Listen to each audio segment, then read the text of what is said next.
I know I don't belong here in heaven.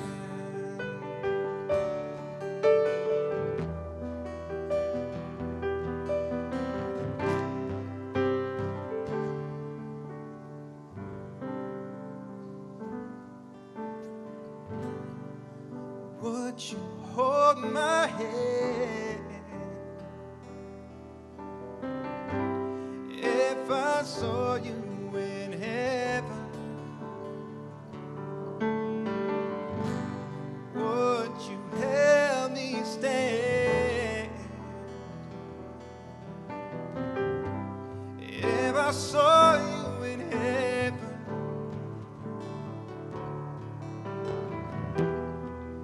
I'll find a way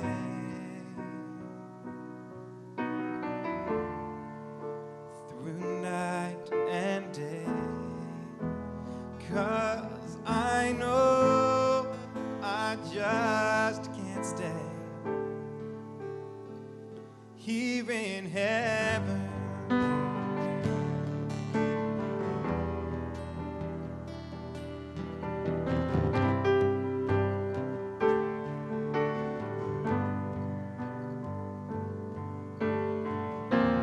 Time can bring you down, time can bend your knees.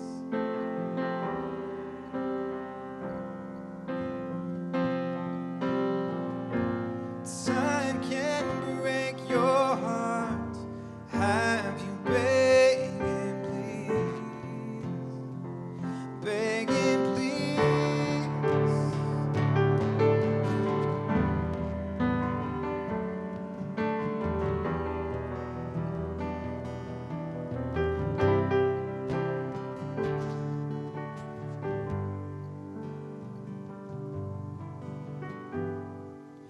Beyond the door,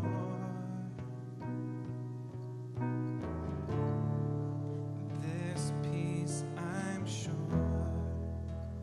and I know there'll be no more tears in heaven.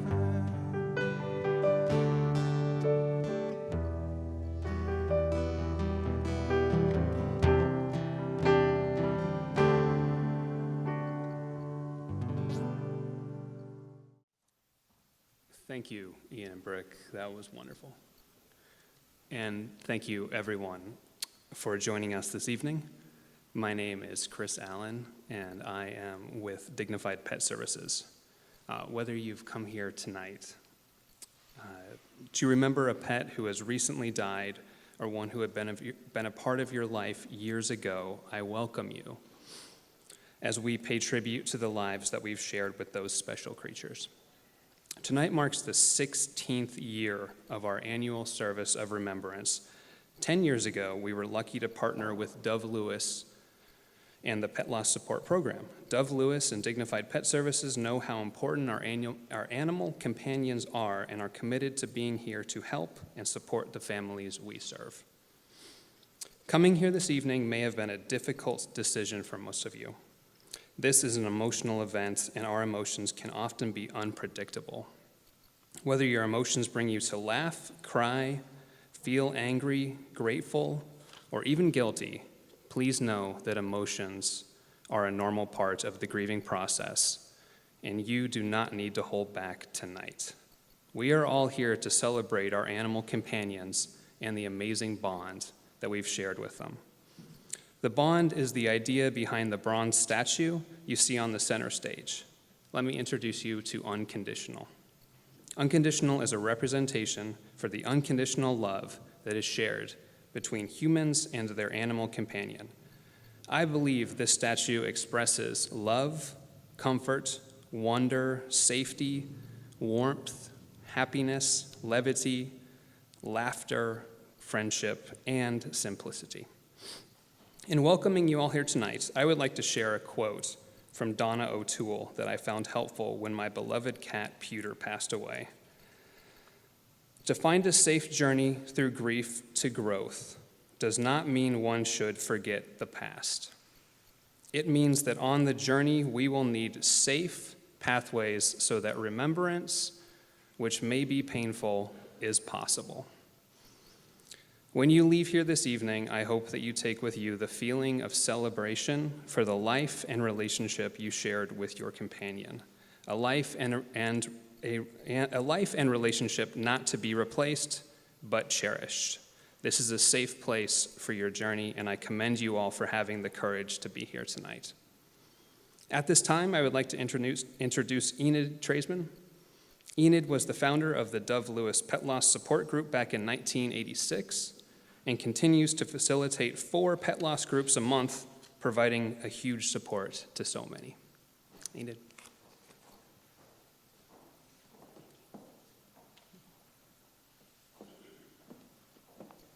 Thanks, Chris. Well, hello, everyone. It's so nice to look out and see all of your faces and know that we're collectively going to be thinking about our beloved companions, and that when we share grief in this way, it diminishes some of the pain and the isolation that we feel, especially as we enter the holiday season. So on behalf of Dove Lewis and Dignified Pet Services, and as Chris said, the director of the Pet Loss Support Program, I do want to welcome you all here tonight to this unique and beautiful ceremony honoring the human-animal bond and the beautiful memories of all of our beloved pets who are no longer here with us. It's our sincere wish that you'll find some comfort, healing, and hope this evening in our 10th annual service of remembrance and candle lighting ceremony. I know that I'm speaking to the choir when I say this, that for many of us, the easiest and most rewarding thing in life on earth is to love and be loved by our animal companions. And I think it's fair to say that it's the hardest and most excruciating sadness when we must say goodbye. And we know that no matter how much we love them and how well we care for them with food and medical care and outings, that their lifespans are not as long as our own. And so we grieve. And the value in grieving is to pay tribute to that love that we shared. And it's my hope that as you work through your grief, as you work through the painful feelings, that you'll get to the place where you'll say, it was worth it. All of this pain was worth it because of all of the love and companionship and joy that I shared. So stick with it. I know from my experience as a grief counselor that your deep sadness will not be with you permanently. Please trust me when I assure you that you will heal from your grief, and you may also grow from it. In the many years that I've had the honor of working with those of you who I call the cream of the crop of the animal-loving community, I've seen people who recognize how their companion animals have enhanced and enriched their lives in the time that they had together. But I've also heard so many amazing stories that are so inspiring of people who have worked through the pain of their grief and have grown in new ways that they never expected. Sometimes it's a career shift. Sometimes it's a calling they didn't realize they had. And I've had people create amazing art and write books, all with the energy that they had experienced from loving their pet while they're here and working through the grief. Remember that the grief that you feel is a reflection of the love you shared. It is normal, it's necessary, and it's a healthy response to loss. But holidays, that's a whole nother piece. Holidays are often a very painful time when a loved one has died. No matter how much time has gone by, there's that variety of triggers, including sights and smells and sounds, rituals and special places. All of these can bring back and even intensify our feelings of grief. And so be prepared as you enter the holiday season. A loving relationship like the bond that you shared with your pet is considered by many to be a blessing. Please trust that the love that is so pure will not leave you permanently wounded and grief-stricken. Although your companion animal is no longer here physically, he or she is forever a part of who you are today, permanently woven into the fabric of your heart. Tonight, I'd like to share a few tips to help you navigate the busy holiday season without your beloved pet by your side.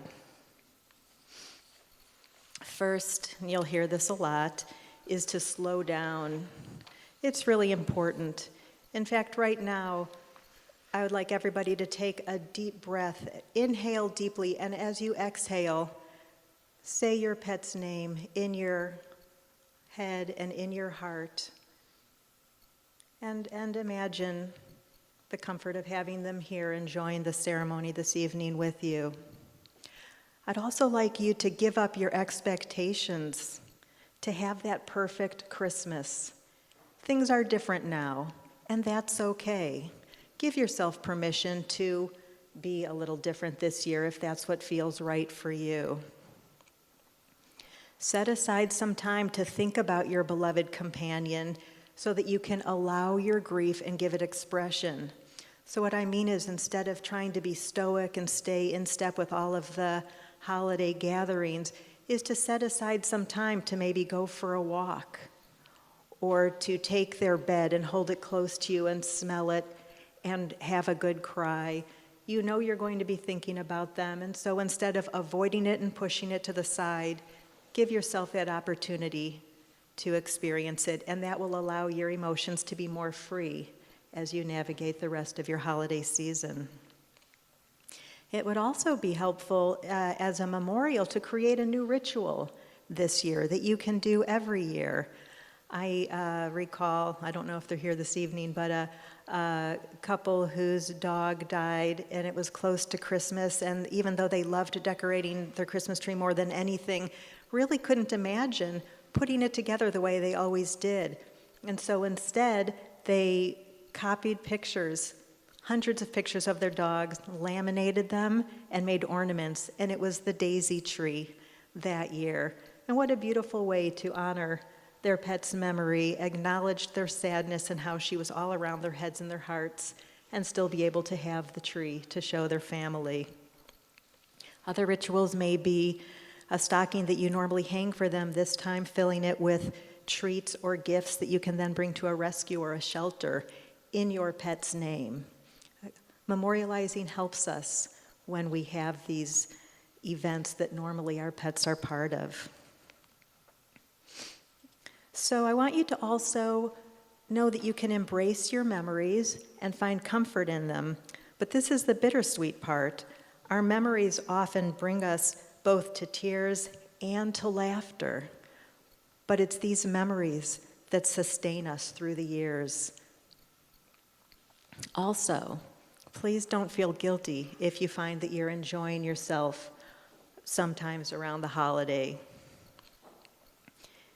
I believe that it's not disrespectful to the memory of your beloved pet if you find yourself smiling or chuckling or having a good time.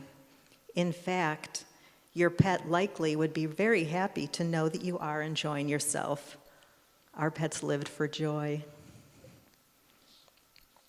Please know that here tonight, your feelings are understood, acknowledged, and respected. I know that I feel honored being here with you, the people who loved and mourn your companion animals as much as you do. So my wish for you tonight is this: may your hearts be filled with and surrounded by gentle support and love. May the memories of the time you shared together bring you gratitude and grace.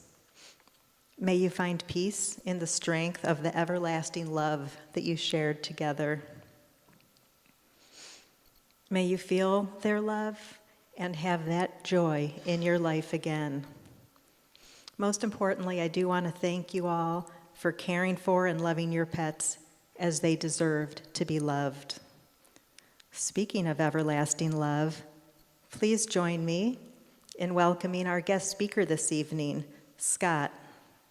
I believe that as Scott shares his story with you this evening, you will relate on a heartfelt level the joy of loving and the sorrow of losing a very, very special companion animal. Be inspired as I am by Kylie's gifts to Scott, both during the time they shared together and the gifts that continue since her passing.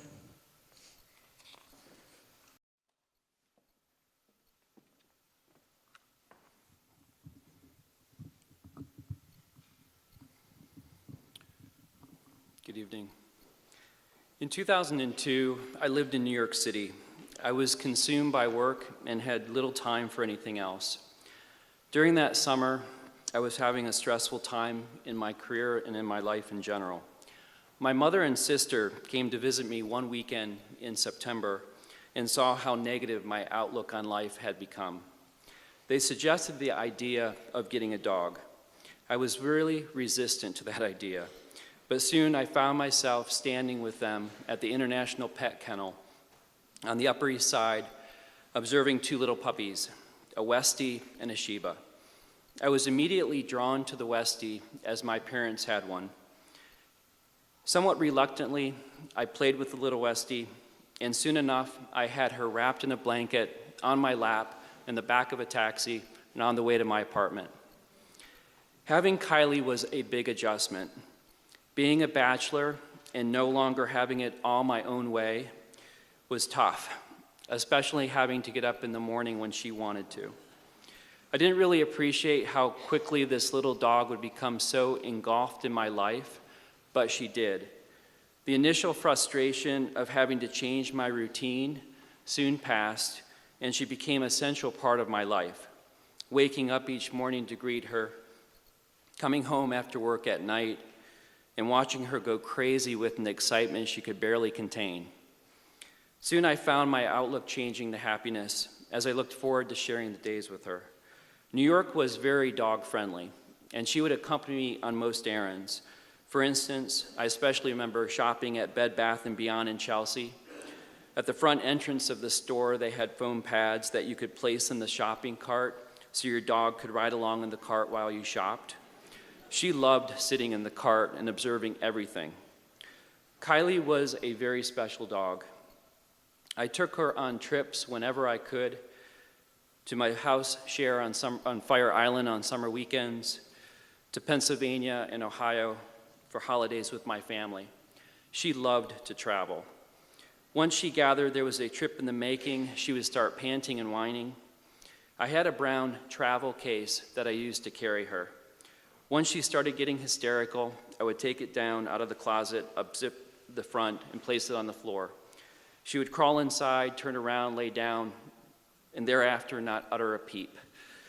It was as if to say, "I'm ready, let's go." Taking her to my parents' house for Christmas vacation was always a very special time each year. She loved Christmas and being with the whole family, and she especially loved her stocking. She knew what it was and would check it out each day on the mantle, anxiously awaiting the treats inside.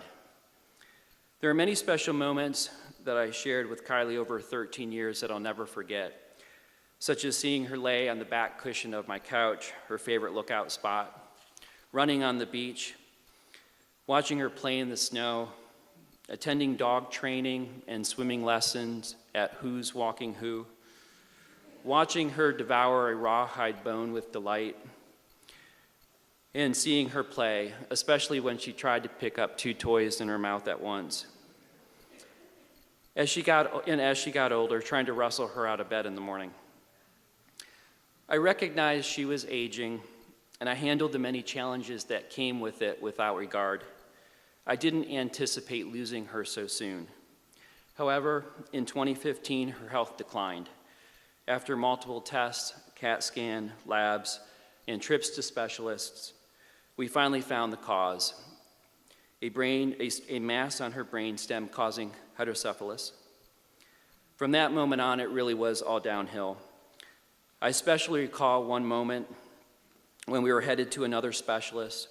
She sat on the passenger seat of my car and looked me straight in the eyes, as if to question, "Why are you doing this to me?" It really hurt. Was I doing this for her or for me? Was I trying to delay the anticipated loss? The last several days were especially rough. The initial feeling of resistance I had when she first entered into my life returned, but this time the feeling of resistance was to her leaving my life.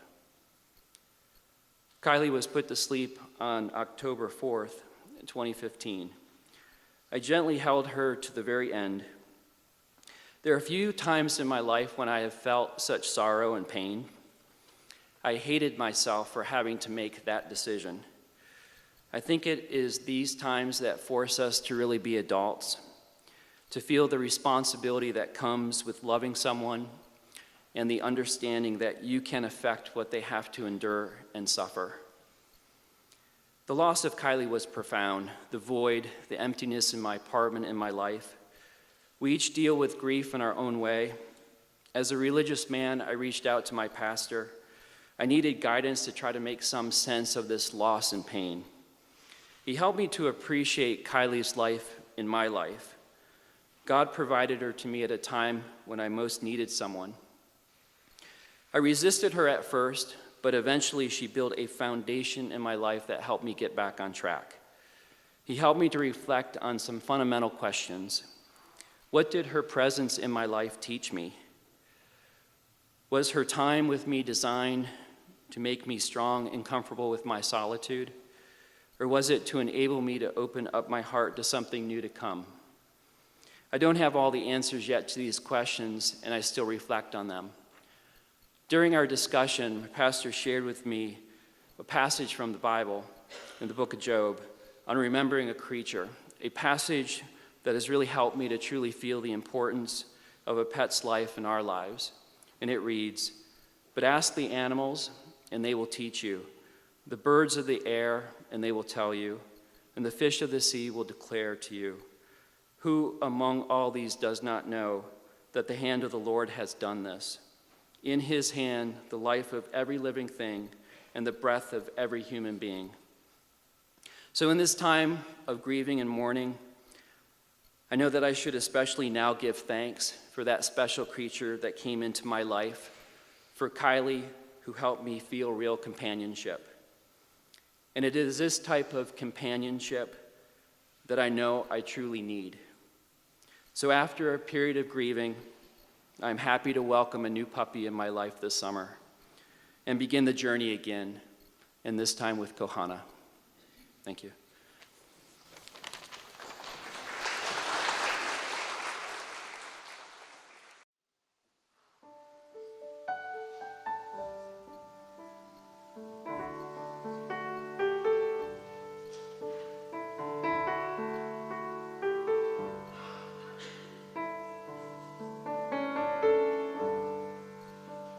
It's time to pack our bags and hit the highway and head on back for Christmas holiday. I'll fall apart when I pull in the driveway.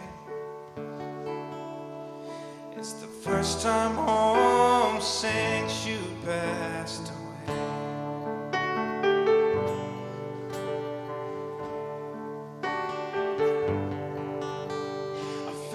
Time of year was always Christmas, to reminisce about the days gone by. Oh, how I wish that you were still here with us.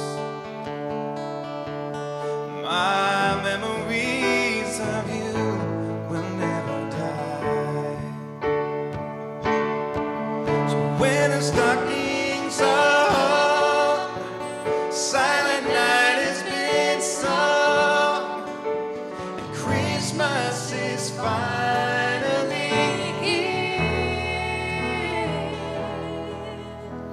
It won't be the same this year.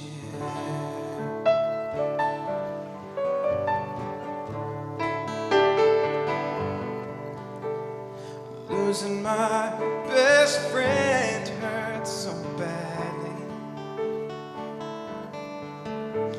It helped me learn what Christmas really means. Oh, there's nothing more important than your family. We're all the children of the King of Kings. So when the stockings are hung, Silent Night has been sung, Christmas is finally here. It won't be the same this year. So when the stockings are hung, Silent Night has been sung, and Christmas is finally here. It won't be the same this year.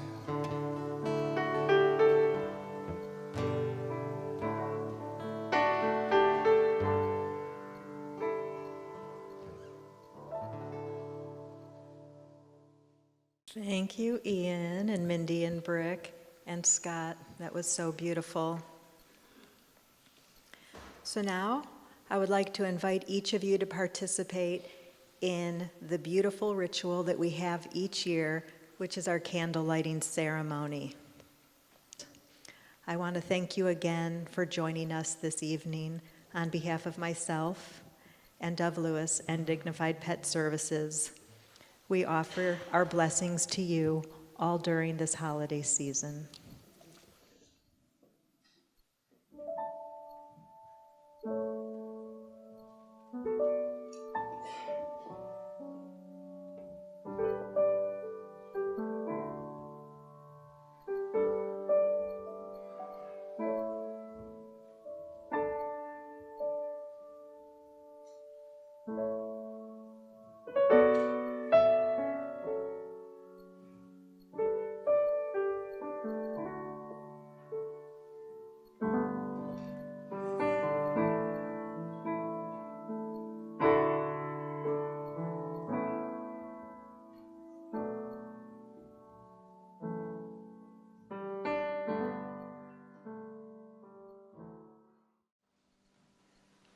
The sun is surely sinking down. The moon is slowly rising. So this world will still be spinning round. And I still love you. So close your eyes. You can close your eyes, it's alright. And I don't know no love songs, and I can't sing the blues anymore. But I can sing this. You can sing this song when I'm gone.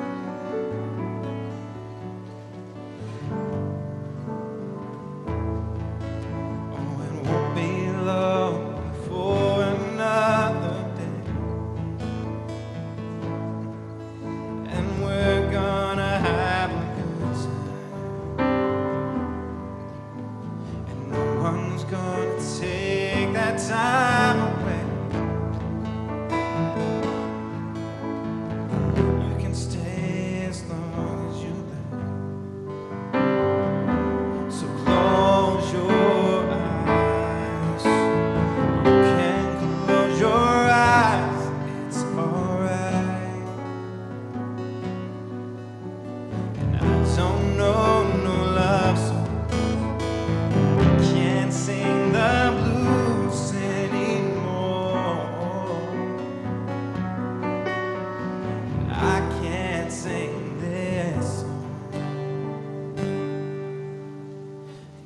can't sing this song when I'm gone.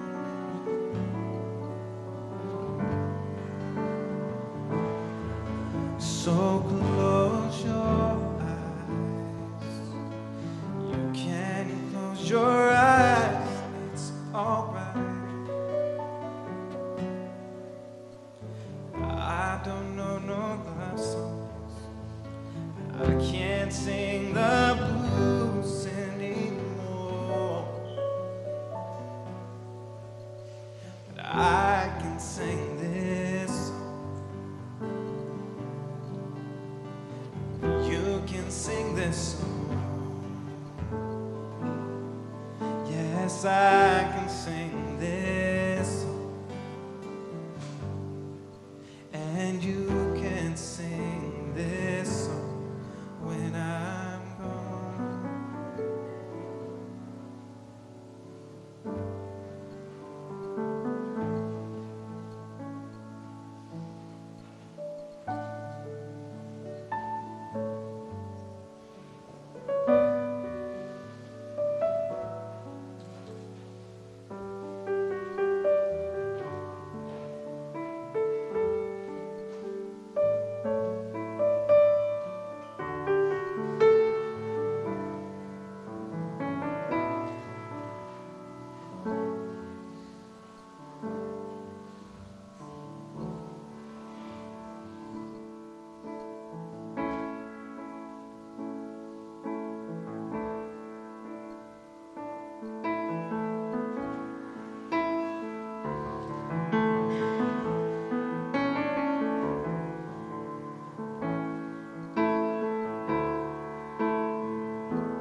I will remember you.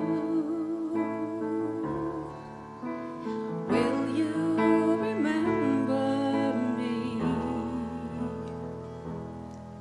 Don't let your life pass you by.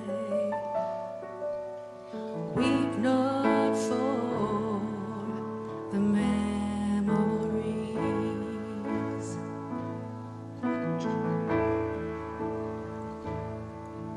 I'm so afraid to love you, but more afraid to lose.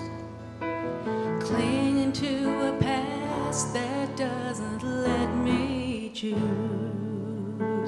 Once there was a darkness, a deep and endless night. Oh, you gave me everything you had, you gave me light. And I will remember you. Will you remember me? Don't let your life pass you by. Weep not for the memories. I will remember you. Will you remember me? Don't let your life pass you by. Weep not for the memories. Weep not for those memories.